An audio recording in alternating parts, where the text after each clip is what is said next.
The economic toll of climate change is mounting, and no country is immune. There is no developed country. We are all in the same boat. The African continent is responsible for just 3% of global carbon emissions, yet finds itself disproportionately exposed to the consequences. And the impacts could be catastrophic.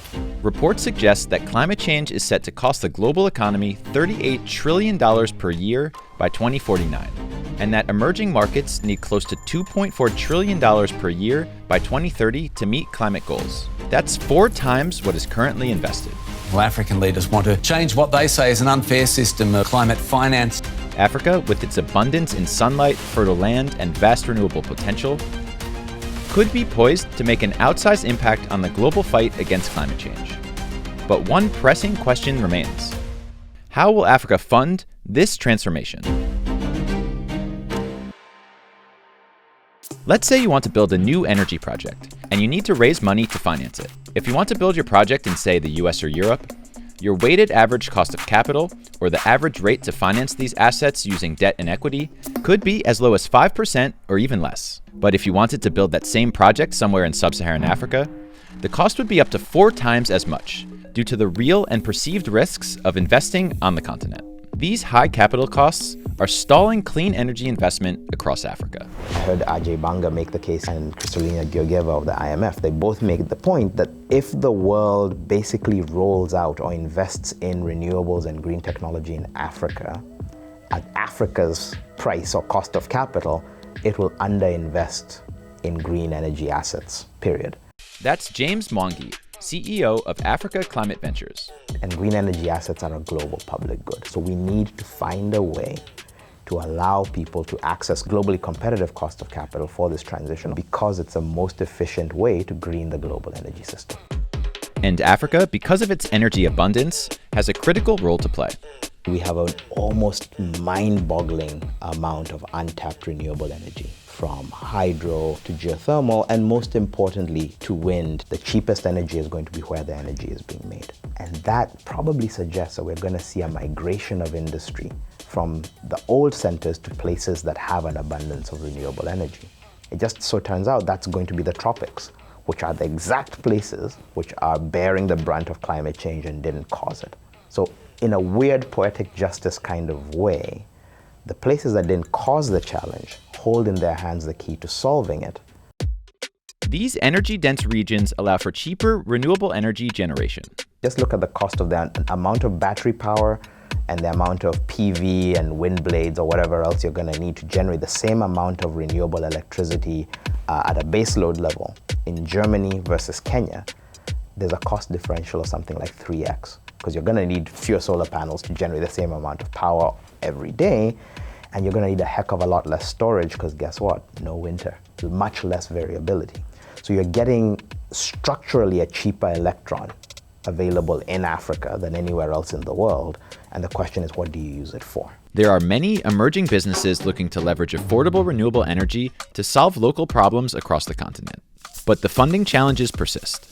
And this is further compounded by Africa's infrastructure deficit, where startups like Giraffe Bioenergy, an early-stage company building a bioethanol refinery in Kenya, is having to build across their value chain in order to bring their product to market.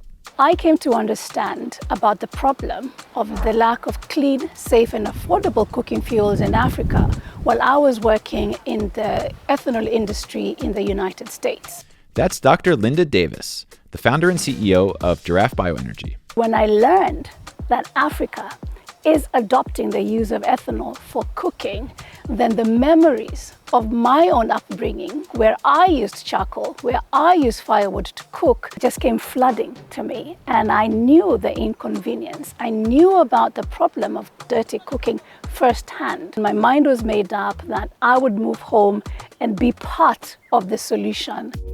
As Linda started to explore the value chain, she quickly learned that there's a lot more that the company needs to build. Returning back to Kenya, I was bright-eyed and bushy-tailed that I'll order rail cars of starch material, cassava material, or maize material, and then just work in the refining aspect of starch. Lo and behold, I come to Kenya and we do not have excessive amounts of starch, and whatever little cassava is grown for subsistence purposes. So I started to investigate the cassava value chain with a view of deploying best practices from other countries in terms of a commercial farm and an outgrower program, but that was not even possible because we did not have adequate cassava seedlings, and therefore I had to even go further and build the value chain so that we can have a reliable feedstock for our ethanol facility. So, in order to solve this problem, a company like Giraffe Bioenergy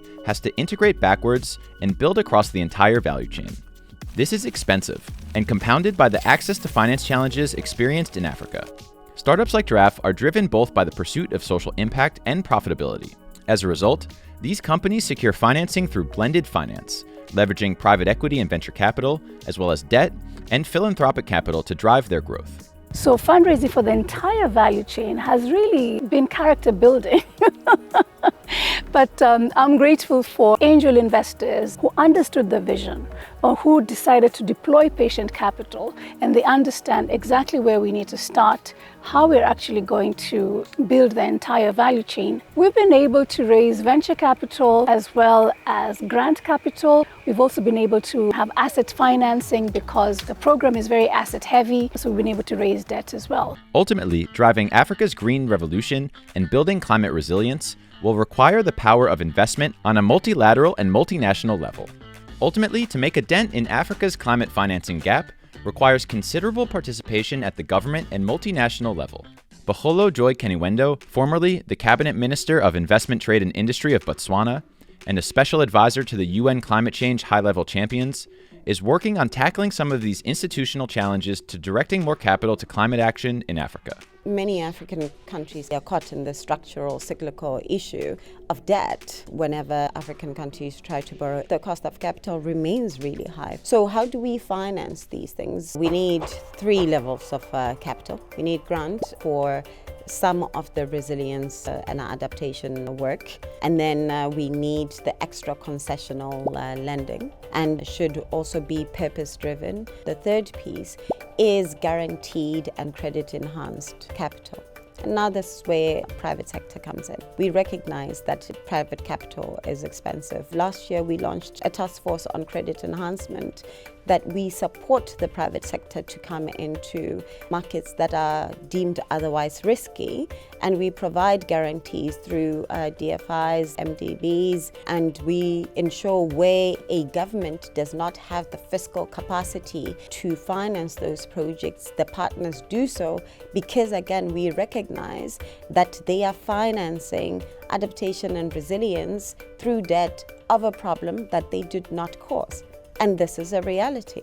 But we are here together now. It might appear that this problem is not at your doorstep, but it will eventually be, because climate action and failure for us to act today will be your problem tomorrow. Ultimately, these debt challenges exist in part because of the perception of risk. We know, and it's been proven, that the risk of default in the continent is very low. There's experiential evidence coming from Afrexim Bank, from Standard Bank, that shows this. And yet, many still persist that it is very risky to invest in the continent. We know that we're going to have more and more climate shocks happening in the next couple of decades, but we have to prepare ourselves for those risks. And that's why we are bringing in different financial instruments to try to deal with that risk. But if we don't deal with those projects, the risk only increases. The risk and the cost of inaction today will actually be a lot higher. It's important we invest in adaptation and resilience now, so that we invest less on loss and damage later. There's a strong business case for investing in Africa. The pipeline of projects are there. Let us just unpack the real issues that deter investment in the continent. There are many people that have done it. So can you. Thanks for watching this episode of The Greenprint, the Flip series on climate action and economic development across Africa. For more episodes like this, please hit that subscribe button. This episode was produced in partnership with Catalyst Fund, Delta 40, and Africa Climate Ventures. If you want to learn more, we've added some resources and links in the description as well.